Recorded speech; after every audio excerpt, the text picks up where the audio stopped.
Good afternoon, everyone, and welcome to Town of Barnstable Town Hall. I'm Mark Ellis, the town manager in Barnstable. It's always an exciting visit when our Lieutenant Governor comes here to see us. Last time it was just after the nor'easter, so this is much more festive and a little bit different mood. So welcome and thank you so much for all you and the governor do for our Commonwealth and for our community here in Barnstable. I've been doing this for 32 years, not town manager, but municipal government. And I can only share with you that our lieutenant governor is on the phone with me during storms and during summer and just in general, always accessible and always there for us. So that is so appreciated because she understands what we do here in municipal government. I'm going to jump quickly to talk about this, the wonderful 2 grants that Barnstable has received, and then certainly allow the Lieutenant Governor and others to share, the broader programming and grants that have been made available through this Community One-Stop Growth Program. Also, though, here with me, and I don't want to not recognize anybody, but certainly we have town councilors here, Councilor Starr, Councilor Clark, Councilor Paula Schnapp, Vice President of our town council. So thank you for attending with us. I also see staff and members of the community. Our undersecretary is here with us, and I believe you're going to come up and speak a little bit later in the programming, Secretary Maddox, Undersecretary Maddox. Okay, great. So with that, I will say thank you and turn it over to our Lieutenant Governor to discuss this program. Thank you so much. Thank you so much. Well, good afternoon. As Mark said, it is a prettier day than the last one we were here for, and no doubt, though, both days, whether in crisis or challenge relative to a storm, or here thinking about your future and planning and investing in it, it takes a partnership and the ability to work together and to be able to rely on each other to do your part. And I just want to acknowledge that, Mark, you and your team and all the municipal officials here in this room, just a big thank you for everything that you've done over the course of the past 20 months. It was hard, painful, difficult, challenging, and at the same time, beautiful in the sense of what people were willing and able to do to better protect and serve the people of our Commonwealth. The relationship that we built over the past now 7 years mattered, and the ability to communicate and share both directions made us all better at our jobs, and certainly the Commonwealth and our communities are better off for it. So thank you. Let me also acknowledge our partners in the legislature. We have Representative Zaros and Oliveira, the new one on the block, and Diggs here with us today. And I know Senator Sears' office might be here, although they are processing some bills in the legislative body today. You've been extraordinary partners as well over the course of the past year and a half, communicating effectively on the needs of your community and being great advocates for awards like the one we're making today to make sure that we as an administration understand the importance of doing this together. So let me just back up a little bit. You're going to hear from Undersecretary Maddox in a few minutes, and you'll hear from the legislators. But this program that we're talking about today, and these 2 grants are part of a new system that we designed with you. So backing up to 2019, Secretary Keneally and I took a tour of the Commonwealth, which is what we love to do, to listen and learn how we in state government could better serve you and the business community. And some of the things we heard about over and over again is, yes, we need to partner relative to housing and infrastructure in downtowns, for instance. But we also need a process that we can participate in that's streamlined, easy, predictable, and more certain around resources. And therein lied a couple things. First of all, it informed us in the economic development bill that we filed and put before the legislature to ask for and receive authorization for funds in buckets in areas that would be meaningful to you.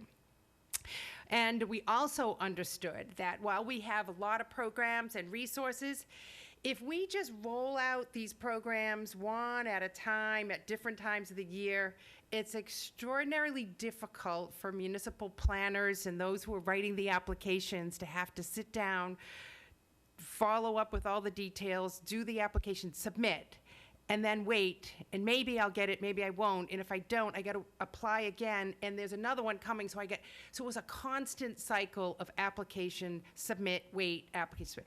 We decided that, well, let's take the 10 most impactful community economic development programs and put them into one.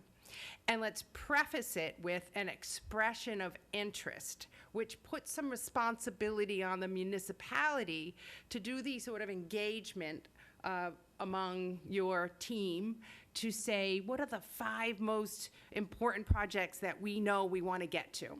And put it in a paper, put it like a one-pager, and submit it to us.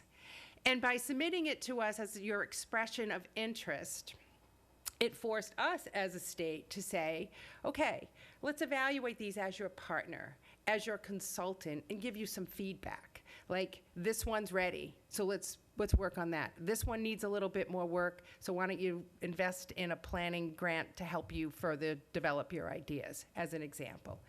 And then the one-stop application came out in May-ish, and that was your opportunity to hit it hard and be smart and strategic around your application. And then a review process that ultimately involved an analysis. Not every application could be awarded. We received over $303 million in requests for funding through the One Stop program. We had 267 expressions of interest, and we awarded through the One Stop program, which includes 10 buckets of funding, $88 million, and $66 million of the 88 was for MassWorks infrastructure. So footnote or star, like spotlight to the legislature with regard to the ARPA dollars that the legislature is deciding on what to appropriate.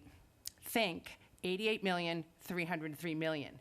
We have projects and that municipalities are ready to move on. If we have more resources, we can plug those resources directly into these programs, which are proven and ready, and deploy those dollars to all of you so that you can work with your private sector partners and get your projects done. That's how powerful I feel this year of work is. And it makes us ready for this one-time, very incredible opportunity we have with more federal funding coming into the states that you're seeing the legislature there work on, that makes us ready to take those dollars and put them to work. So that's sort of the backstory and how we're here at this moment. And today, what we wanted to do was just peel out 2 of those 10 programs in the One Stop big program and highlight them. One is the Masstown Downtown Initiative, and the other is the Housing Choice Community Capital Grant Program, which Undersecretary Maddox will speak more specifically about. Now, the Downtown Initiative is it's like your hair on your head, right? It's like it defines you. Your downtown, your Main Street is you. Like, that is your place. That's where the vibe is. That's where all the excitement and magic happens. And that's where a lot of people come and see, like, what's happening in this community? What does it look like? What does it feel like? It's very much an expression of who you are. And so for your downtown, you've done a lot of great things over the course of this past years. I don't live far from here during the summer, so I get to see it and appreciate it. You've had to do some really innovative things, like outdoor dining and one-way traffic. And then you get feedback from your business community about what's working, what's not working, and how you can do it better. So for this downtown initiative, we have 13 communities, each receiving $25,000, which is a total of $325,000 for the quick mathies in the room. And it allows for the sort of the wayfinding, branding, signage opportunities, and for you in Barnstable to study that whole downtown area and what you can do better to help pedestrians, people be more mobile and obviously be easily navigated toward your restaurant shops and all of the great things that you have to offer. Some of the communities are doing market analysis about, what business looks like in your area, where are the opportunities, feasibility studies, facades and signage, how you can beautify and make your downtown look and feel more like you want it to. So we have those 13 communities. I'll read them off alphabetically. And just think, if you can, where these communities are. They're spread all across our state. Some are in urban areas, some of them are rural, and some suburban. Athol, Attleboro, Barnstable, Belmont, Bolton, Brookline, Chelsea, Greenfield, Medfield, Montague, Needham, Rockport, and Winthrop, right? So great stuff. Congratulations to all of you for receiving those funds. No doubt, these are small dollars for this analysis to be done that will lead to future applications for other programs that we can build on with you. The other is the Housing Choice Community Capital Grant. So you don't get a capital grant unless you are a Housing Choice community. So congratulations to all of you receiving today, because before that application, you made a decision as a community that housing is important to your future and to your residents, around affordability, around workforce, about people living and staying in a community if they're aging in your community, and figuring out the right places and the right mix of housing that work for your community. You made that choice. You've changed zoning. You've made policy choices to reflect your ideas and help us as a Commonwealth achieve our goals, which is to create more units of housing on an accelerated pace, because we are indeed in a housing crisis. Lack of housing, high costs, you have unique needs here in this part of our Commonwealth as a destination and tourism community that even complicate the housing story further here. So there are 18 communities receiving $3.7 million of grant funds that will lead to further housing production, and we are very appreciative of that. We clearly need to do more. And with the ARPA dollars, as I've stressed, we certainly can. We put $1 billion of ideas before the legislature back in May. About half of the $1 billion we envision using toward rental housing, and the other half toward home ownership. First-time buyer home ownership opportunities, and then building new units of home ownership as a really important piece of our solve for housing in our future. With that, before hearing from the legislature, I want to turn it over to Undersecretary Maddox. But before she comes here, I want to acknowledge her incredible efforts over the course of this past year around eviction diversion. So not only helping with these ideas about building new housing, but she led the team to set up, first time ever, having to set up an eviction diversion program with the $400 million or so that the federal government shared with us during the pandemic to literally help people stay in place and be able to pay the rent to the landlord so that they could obviously keep the property whole. And that in turn has helped us maintain permanent, safe, and supportive housing for many, many people and avoid the eviction tsunami that many predicted would happen here and didn't. And we want to thank you, Undersecretary Maddox, for your incredible leadership and clarity during a very uncertain time for many of us in the Commonwealth. And with that, I'll now turn it over to Undersecretary Maddox.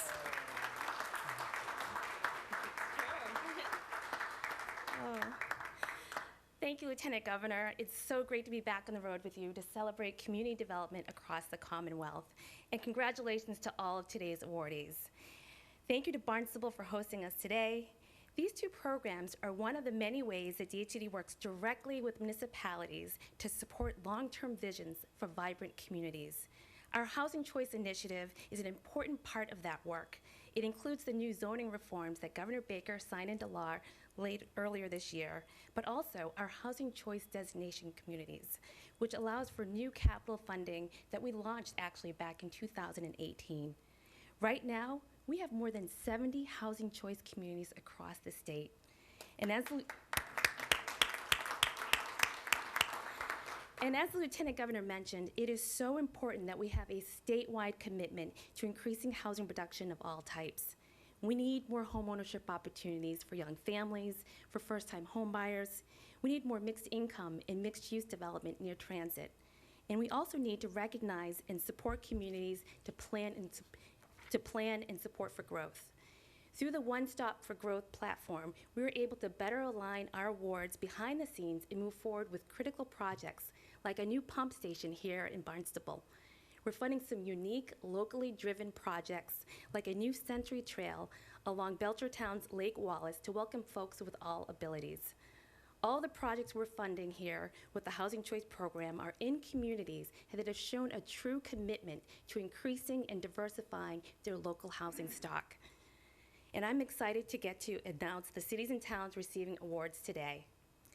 Andover, Barnstable, Belchertown, Brockton, Burlington, Canton, Chelsea, Holliston, Lowell, Malden, Mansfield, Maynard, Medway, Merrimack, Methuen, Middleborough, Newburyport, Newton, North Andover, North Attleboro, Provincetown, Quincy, Salisbury, Seekonk, Swampscott, Taunton, Truro, and Watertown.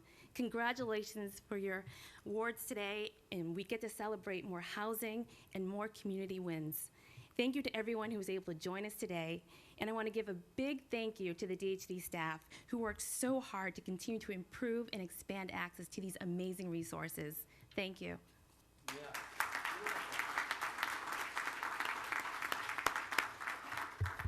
Thank you so much, and your work is greatly appreciated. Next is Representative Diggs. Come on up. I'm honored to be here, and thank you, Lieutenant, for doing everything that you've done, and thank you, Ms. Maddox. I mean, I think this is awesome, and this is what the town needs, parking to Main Street. I mean, this is my district, and I cannot wait to see our district be able to have plenty of vibrant businesses going on and people enjoying themselves. And you know, we are a destination, so we have to make sure that you know, we have the biggest destination, which is the town of Barnstable. So we have to make sure that we are the best. I'm just letting you know. So I really do appreciate what we have, and I love working with Mark and the town councils, and thank you.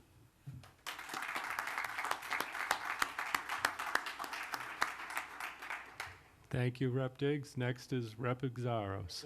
Sir. Thank you. Thank you. Come on up here, Rep. Diggs, and my brother, Rep. Well, let's talk together for a few minutes. I mean, we are 3 rookie representatives. So there's only 18 in the state out of 200. It's, you know, elected officials, 160 reps, and 3 of them are right here. And it's, for me, it's beautiful. And I thank you, Lieutenant Governor. You are the epitome of a public servant. You go all over the state. I know you've been in every single town and city, and you do what you do, and we appreciate that, especially during these tough times. Rep. Diggs and I, we share Barnstable, and also a big, tall guy named Tim Whalen, and we love it. Service before self. I'm a city kid, so when you mentioned the downtown area, I remember downtown New Bedford. That's where I grew up. And my mother would walk us down the street to go shopping.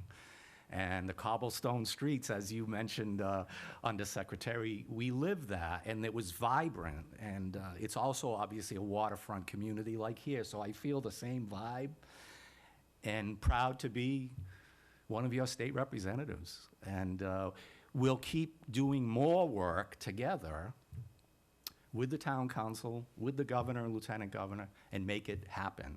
Like you said, we want the best for Barnstable and all of us. So thank you. And my good friend, who came a long way, I think should say hello. And he has the hair out of the 3 of us, so he will end on powerful remarks. Thank you. Thank you, Representative Exaros. Thank you, Representative Diggs. As Rep. Exaros said, we are the freshman members of the class. If you can imagine, I come from Western Massachusetts, but I just wanted an excuse today to wear my Nantucket red. The only reason I made the trip to come to the Cape, no, in all seriousness, we have a wonderful class of new members. We're bipartisan, we work together, we collaborate together, and we work with the administration to invest in our communities. And thank you, Lieutenant Governor, for all that you've done, and Governor Baker and Undersecretary, to make sure that we do invest in our communities, and we will have the opportunity to invest in it more over the next several years, which is very exciting for all of our communities. I am here today because one of my 4 communities, the smallest of my 4 communities, the town of Belchertown, which is in western Massachusetts, about 15,000 people, borders the Quabbin Reservoir, where 40% of Massachusetts residents get their water from, is right on the shores of my district. And it's really exciting that another body of water, Lake Wallace, a body of water that people enjoy from surrounding communities and Belchertown itself, will have the accessibility so around the lake that it can be enjoyed and viewed by all. And that's why these grants are so important for all of us that our communities are invested in. As the Lieutenant Governor mentioned before, we are going to be investing even more in our communities over the next several years by the ARPA dollars partnering with the federal government, but also partnering with some extra dollars that we have in the state to invest in our communities. The House took a first stab at it a couple weeks back, where we made major investments in many of our communities. The Senate will be taking it up, and we'll be working together to make sure that we get those dollars out the door to invest in areas that are key to economic growth, to housing. Housing insecurity is something that we're all dealing with right now, but together, working as legislators, working with the administration, working with all of you, our local town officials, we can build a Commonwealth that's built for 21st century sustainability. And these grants today that are announced are part of that sustainability. So thank you again for allowing a Western Mass guy to get lost on the Pike and 495 to come down here, and I appreciate joining my brothers in the freshman class. Thank you again.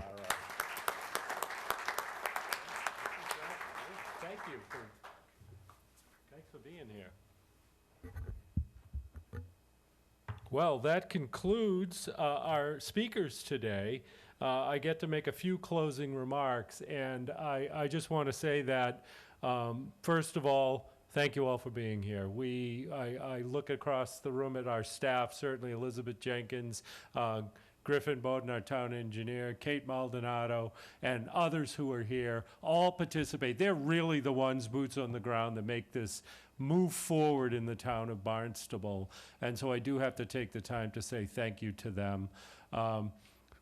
As I began speaking about our Lieutenant Governor, I also have the honor of serving on her community, Commonwealth Community Working Group, where she brings various mayors and town managers, city managers, et cetera, together to talk. We roll up our sleeves. We talk about what she's described as an outcome here to make these opportunities to municipalities, more accessible, and to streamline the process so that we can take the limited resources we do have, and we can go out there and we can produce more housing, or we can put in place infrastructure that's needed so that we can sustain the economic growth and add the additional housing and protect the environment and do it in a resilient way so that it lasts well into the future in the life of those assets. So I can't say enough about the understanding that our administration here in Massachusetts has